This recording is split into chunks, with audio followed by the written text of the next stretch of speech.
This is my last blog in Nursing 406, Leadership and Management in Nursing.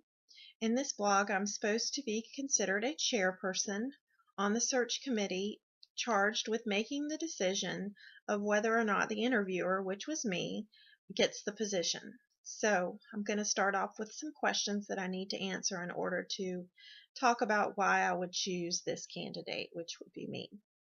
The first question is, how did the interviewer demonstrate leadership and management skills that are consistent with what is needed for the available position?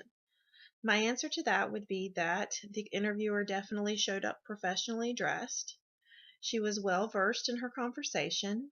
She communicated her answers to the questions with clear and defined answers.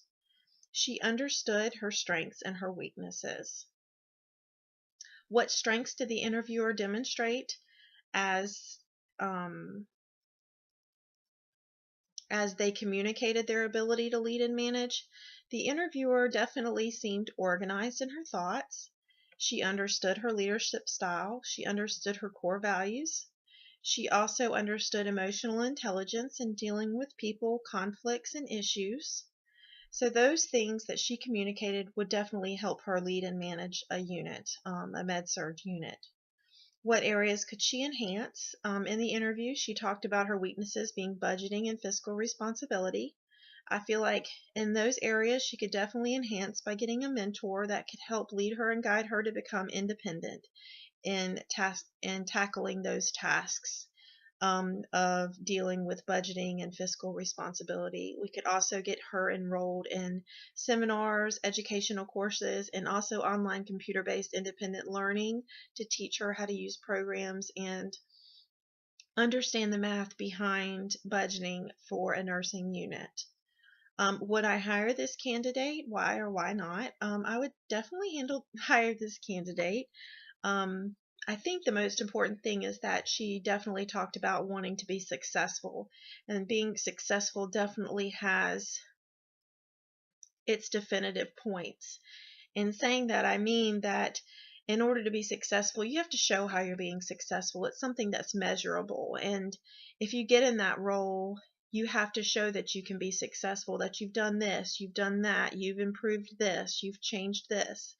All these things have helped improve, and when you do that, you've shown that you've been successful. So success being something that's measurable for peer evaluations and for yearly evaluations, and also 90-day evaluations after being hired. Those things are measurable. So she also verbalized her understanding of what's important in interdisciplinary teams on a unit. She understands that it's important for managers to be organized. She understands that it's important for units to have adequate staffing to keep employees from being disgruntled or being upset. And she also understands that directing is a very delicate thing, and that when you're directing, you need to make sure that you're directing and delegating the right task to the right person in the right manner. So those are the reasons that I would hire the candidate. Now, let's say the candidate is hired. Would I be happy with the decision that I made? I would say so. Simply because we want the candidate to come in and show those leadership qualities that they talked about in her interview. And in her interview, talking about certain aspects such as success, such as being organized, such as understanding staffing, and such as understanding how to direct and manage people, is definitely, like I said earlier, measurable tasks. They're measurable things. You can look at that manager later and say, yep, she definitely knows how to be organized, and yes, she definitely knows how to provide adequate staffing. We've had, only a few staffing issues or one or two staffing issues in the 6-week period, that type of thing. So all of the things that she brought up in her interview that she can show as she's actually in that role are measurable. So that would be why I would be happy with my decision. Also, just to point out that one of her core values being success, I think that that's important for any leadership role, is that you always want that positiveness. You always want to have that positive person who knows that success is there.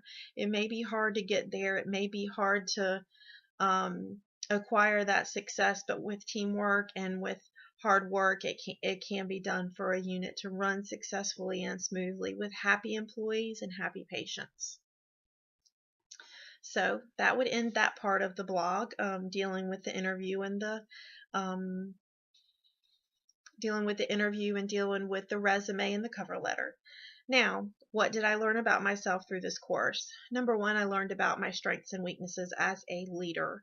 I also learned about my 2 core values. You always know what your values are. You have a list of them, but it's sometimes better to look at them and say, hey, what's my 2 most important ones? And knowing those 2 most important ones can help you on your daily events, especially when you're in a leadership role. When you know what your core values are and you go home in the evening, did I do those core values? Did I get those core values done? Did I do something successful that day? Did I do something that was positive for my family?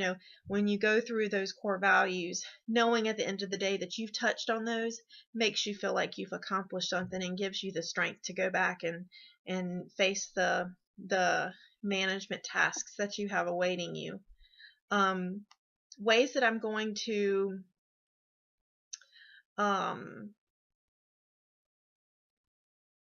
what's next in terms of me as a leader, I would have to say, like touching on bases of my weaknesses, I would definitely need to strengthen those weaknesses when it comes to budgeting and fiscal responsibility. It's super important to understand all that stuff as a manager, and I feel like classes and computer-based independent learning is important, and going to seminars and that type of thing is important. But you also too need to have a mentor. You need to have a mentor who can help you become independent in those tasks as well. How would you utilize the resources that are available for you through your institution to continue this development?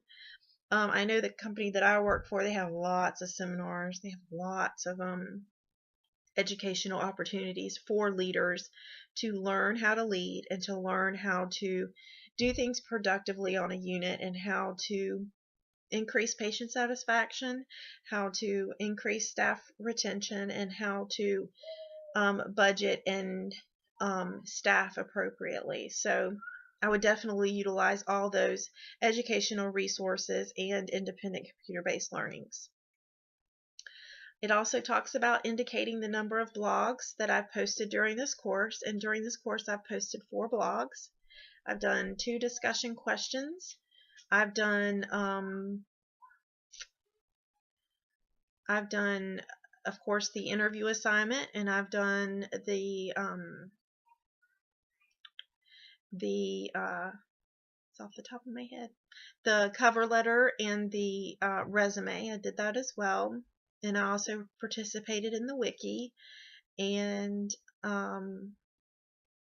the discussion questions too. There were more than 2. There was also an introduction one that we did as well. So the course has been very helpful. It's been very interesting to see how hard it is to be a manager and a leader. It's not an easy task to manage other people and to make them happy and to make the environment that they work in a good place too. So it's definitely good that I have all these tools now to use to get this done. So, all right, that's the end of my blog. Thank you so much.